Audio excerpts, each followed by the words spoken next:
Hi friends, please subscribe to Amravati Media and press the bell icon for more latest updates.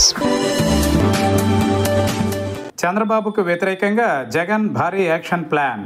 అదేంటి, YCP అధినేత మాజీ CM Jagan Chandrababu కోసం భారీ action ప్లాన్ని ఎందుకు చేస్తారన్న డౌట్ ఎవరికైనా రావచ్చు. అయితే చంద్రబాబు కోసం అంటే చంద్రబాబు పాలన మీద పూర్తి వ్యతిరేకత జనంలోకి రావడం కోసం అన్నమాట. చంద్రబాబు నాయకత్వంలోని టీడీపీ కూటమి ప్రభుత్వం మీద జగన్ అతిపెద్ద యుద్ధమే ప్రకటించారు. హనీమూన్ పీరియడ్ కూటమికి ముగిసిందని ఆయన అంటున్నారు. వైసీపీ ఇచ్చిన టైం అయిపోయిందని కూడా చెప్పేశారు. ఇక జనంలోనే తేల్చుకుంటామని అంటున్నారు. అందుకోసం ఏకంగా 5 వారాల పాటు ఒక భారీ ప్రోగ్రామ్ని ఆయన డిజైన్ చేసి పార్టీ వారి చేతిలో పెట్టారు. ఇక మీరు ఇంటింటికి తిరిగి జనాలలో చంద్రబాబు పాలన పట్ల వ్యతిరేకత పెంచడమే పని అని నిర్దేశిస్తున్నారు. ఈ ప్రోగ్రాంకి రీకాల్ చంద్రబాబుస్ మేనిఫెస్టో అని పేరు పెట్టారు. చంద్రబాబు ఇచ్చిన 150కి పైగా హామీలతో కూడిన మేనిఫెస్టోని పట్టుకుని వైసీపీ కేడర్ ఇక ఇంటింటికి తిరిగి వాటి మీద జనాలకు అవగాహన కల్పిస్తుంది.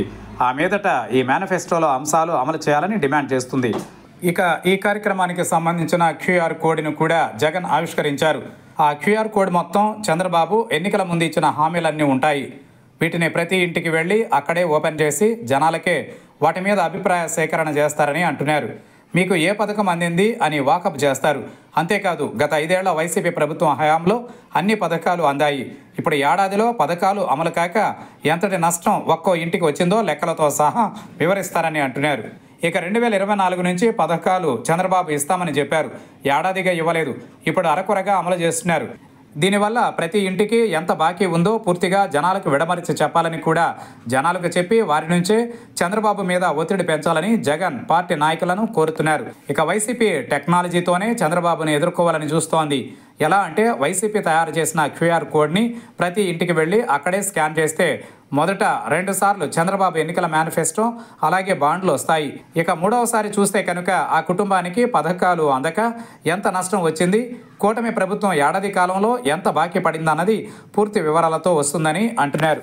ఇలా ఎక్కడికెక్కడ క్యూఆర్ కోడ్ని స్కాన్ చేస్తూ జనాలకు తెలియజేస్తూ ఆయా ప్రాంతాలకు కూటమి ప్రభుత్వ పాలనలో జరిగిన అన్యాయాల మీద మీడియా సమావేశాలతో పాటు స్థానికంగా సభలు సమావేశాలను కూడా వైసీపీ నేతలు ఏర్పాటు చేయాలని జగన్ సూచిస్తున్నారు. మొత్తానికి గ్రామ స్థాయి నుంచి రాష్ట్ర స్థాయి వరకు కూటమి ప్రభుత్వం వైఫల్యాలను పూర్తిగా ఎండగట్టడంతో పాటు జనాలను ఇందులో మమేకం చేయడం ద్వారా పూర్తిగా రాజకీయ ప్రయోజనం పొందవచ్చునని వైసీపీ ఆలోచిస్తోంది. వైసీపీ తలపెట్టిన ఈ బృహత్తర కార్యక్రమంతో మరో 1.5 నెలల పాటు ఏపీలో రాజకీయ మోత మోగడం ఖాయమని అంటున్నారు.